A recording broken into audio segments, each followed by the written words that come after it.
ଶିଖ Odisha YouTube ଚ୍ୟାନେଲରେ ମୁଁ ସନତ କୁମାର ସ୍ୱାଗତ କରୁଛି ପୁଣି ଗୋଟେ ନୂଆ ଭିଡ଼ିଓ ସହିତ। ଆଜିର ଭିଡ଼ିଓରେ ଆମେ ଜାଣିବା +3 ବା ଯୁକ୍ତ 3 ଆମେ କହିପାରିବା ବା ଗ୍ରାଜୁଏସନରେ କେମିତି ଆପଣମାନେ ଅନଲାଇନ୍ ଫର୍ମ ଫିଲ୍ଅପ୍ କରିବେ। ଯାହାର ଅନଲାଇନ୍ ଆପ୍ଲିକେସନ୍ ଏବେ ଚାଲିଛି, ତ ପୁରା ଫୁଲ୍ ପ୍ରୋସିଡ଼ିଓର ଆପଣ କେମିତି ନିର୍ଭୁଲ ଭାବରେ ଫିଲ୍ଅପ୍ କରିପାରିବେ ଆଜିର ଭିଡ଼ିଓରେ ଆମେ ଜାଣିବା ପାଇଁ ପାଇବା। ଯଦି ଭିଡ଼ିଓକୁ ଲାଷ୍ଟ ପର୍ଯ୍ୟନ୍ତ ଦେଖନ୍ତୁ କି ଆପଣ ଜାଣିପାରିବେ କ'ଣ କେମିତି କେଉଁଠି ଆମେ ଫିଲ୍ଅପ୍ କରୁଛୁ, କ'ଣ କିଛି ଭୁଲ ଯଦି ରହିଯାଉଛି ଆପଣମାନେ ନିହାତି ତାକୁ ରେକ୍ଟିଫାଇ କରିପାରିବେ ଆପଣ ଯେତେବେଳେ ଫର୍ମ ଫିଲ୍ଅପ୍ କରିବେ। ତ ଭିଡ଼ିଓକୁ ଦେଖନ୍ତୁ, ପୁରା ସ୍କ୍ରିନ୍ ଉପରେ ଆପଣ ସବୁବେଳେ ଧ୍ୟାନ ଦିଅନ୍ତୁ। ଇଏ ହେଉଛି ଭିଡ଼ିଓର ଗୋଟେ ମୁଁ ଜଣେ ପିଲାର ଫର୍ମ ଆବେଦନ କରୁଛି, କ'ଣ କେମିତି ଆବେଦନ କରୁଛି ସବୁକିଛି ଦେଖନ୍ତୁ ଏ ଭିଡ଼ିଓରେ। ଭିଡ଼ିଓକୁ ଯଦି ବର୍ତ୍ତମାନ ସୁଦ୍ଧା ଲାଇକ୍ ସେୟାର ସବସ୍କ୍ରାଇବ୍ କରୁନାହାନ୍ତି ତେବେ ଭିଡ଼ିଓକୁ ଲାଇକ୍ ସେୟାର ସବସ୍କ୍ରାଇବ୍ ନିହାତି ଭାବରେ କରନ୍ତୁ। ପ୍ରଥମେ ଆପଣମାନେ ସାମ୍ସ ଓଡ଼ିଶା ପୋର୍ଟାଲରେ ଯାଇକି +3 ବା ଆପଣମାନଙ୍କର ଯେଉଁ ବ୍ୟାଚଲର ଡିଗ୍ରୀ ପ୍ରୋଗ୍ରାମ୍ ଅଛି ତା ଉପରେ ଆପଣ ଯାଇକି କ୍ଲିକ୍ କରିବେ। କ୍ଲିକ୍ କରିସାରିଲା ପରେ ଆପଣମାନଙ୍କର ଗୋଟେ ସାଇନ୍ ଅପ୍ ଅପସନ୍ ଅଛି, ସେ ସାଇନ୍ ଅପ୍ ଅପସନ୍ ଉପରେ କ୍ଲିକ୍ କରିକି ଆପଣଙ୍କର ଯାହା ବି ଡିଟେଲ୍ସ ମଗାଯାଉଛି ସେଥିରେ କ୍ଲିକ୍ କରିକି ଆପଣମାନେ ଆକାଉଣ୍ଟସ୍ କ୍ରିଏଟ୍ କରିଦେବେ। ଆକାଉଣ୍ଟସ୍ କ୍ରିଏଟ୍ କଲା ପରେ ଏଇଭଳି ଭାବରେ ଆପଣମାନଙ୍କୁ ଲଗ୍ଇନ୍ କରିବା ପାଇଁ ପେଜ୍ ଆସିବ। ତ ଲଗ୍ଇନ୍ ଆପଣଙ୍କର ମୋବାଇଲ୍ ନମ୍ବର ଆଉ ଯାହା ବି ପାସୱାର୍ଡ଼ ଆପଣ ଦେଇଥିବେ ସେ ପାସୱାର୍ଡ଼କୁ ପୁଟ୍ କରିକି ଆପଣମାନେ ଲଗ୍ଇନ୍ କରିଦେବେ। ଲଗ୍ଇନ୍ କରିସାରିଲା ପରେ ଆପଣଙ୍କ ସାମ୍ନାରେ ଏଇଭଳି ଭାବରେ ଗୋଟେ ଫର୍ମ ଖୋଲିଯିବ। এই ଫର୍ମରେ ଆପଣମାନେ କ'ଣ କରିବେ, ଫିଲ୍ଅପ୍ କରିବେ।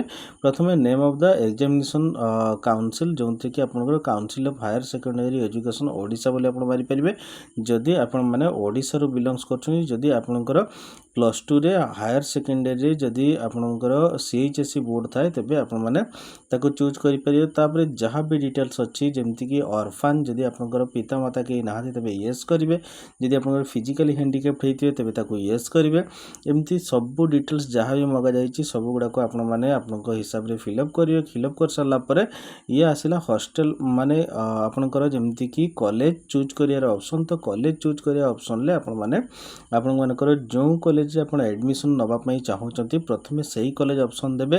ଦେନ୍ ଷ୍ଟ୍ରିମ୍ ଆପଣଙ୍କର ଯାହା ବି ରଖିବା ପାଇଁ ଚାହୁଁଛନ୍ତି, ଆର୍ଟ୍ସ, ସାଇନ୍ସ, କମର୍ସ, ଭୋକେସନାଲ୍ ଯାହା ବି ହଉ, ତ ସେଇ ଷ୍ଟ୍ରିମ୍କୁ ଚୁଜ୍ କରିବେ। ତାପରେ ଆପଣଙ୍କର ଅନର୍ସ ଯାହା ରଖିବା ପାଇଁ ଚାହୁଁଛନ୍ତି ଅନର୍ସକୁ ଚୁଜ୍ କରିବେ। ମନେ କରନ୍ତୁ ଆପଣଙ୍କ ଗୋଟେ କଲେଜରେ ପ୍ରଥମେ ଆପଣ ଓଡ଼ିଆ ଅନର୍ସ ରଖିବା ପାଇଁ ଚାହୁଁଛନ୍ତି, ଯଦି ଓଡ଼ିଆ ନହେଲା ଆପଣମାନେ ଏଜୁକେସନ୍ ରଖିବା ପାଇଁ ଚାହୁଁଛନ୍ତି ତେବେ ସେମ୍ କଲେଜକୁ ପୁଣି ଆଉଥରେ ଦେବେ।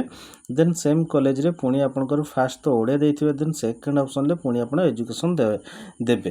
ସେଇଭଳି ଭାବରେ ଯଦି ସାଇନ୍ସ କେସ୍ରେ ଆମେ କହିବା ତେବେ ପ୍ରଥମେ ଯଦି ଆପଣ ଫିଜିକ୍ସ ଦେବା ପାଇଁ ଚାହୁଁଛନ୍ତି ତେବେ ଫିଜିକ୍ସ ଦେଇଦେବେ। ଯଦି ଫିଜିକ୍ସ ନହେଲା ତେବେ ଆପଣ ସେଇ କଲେଜରେ କେଉଁ ଅନର୍ସ ନେଇକି ବା କେଉଁ ସମ୍ମାନ ନେଇକି ପଢ଼ିବା ପାଇଁ ଚାହୁଁଛନ୍ତି ନା କେମିଷ୍ଟ୍ରି, ତ ସେଠି କେମିଷ୍ଟ୍ରି ଦେଇପାରିବେ। ତାପରେ ଜୁଲୋଜି ଦେଇପାରିବେ, ବଟନୀ ଦେଇପାରିବେ। ସେଇ କଲେଜରେ ସରିଲା ପରେ ପୁଣି ଆଉ ଗୋଟେ ନେକ୍ସଟ କଲେଜକୁ ଆପଣମାନେ ଅପସନ୍ କରିପାରିବେ। ତ ଏଇଭଳି ଭାବରେ ଫର୍ମ ସବୁ ଆପଣଙ୍କର ଫିଲ୍ଅପ୍ କରିଦେବେ।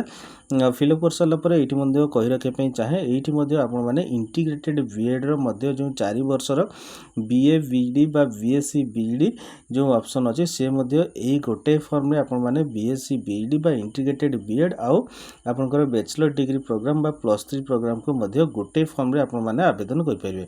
ତ ଏଇଭଳି ଭାବରେ ନୂଆ ନୂଆ ଭିଡ଼ିଓ ଏବଂ ଗଭର୍ଣ୍ଣମେଣ୍ଟର ଅପଡ଼େଟ୍ ପାଇବା ପାଇଁ ମୋ ଚ୍ୟାନେଲକୁ ଲାଇକ୍ ସେୟାର ସବସ୍କ୍ରାଇବ୍ କରିବା ପାଇଁ କେବେ ଭୁଲେନି। ରହୁଛି, ନମସ୍କାର, ଜୟ ଶ୍ରୀରାମ।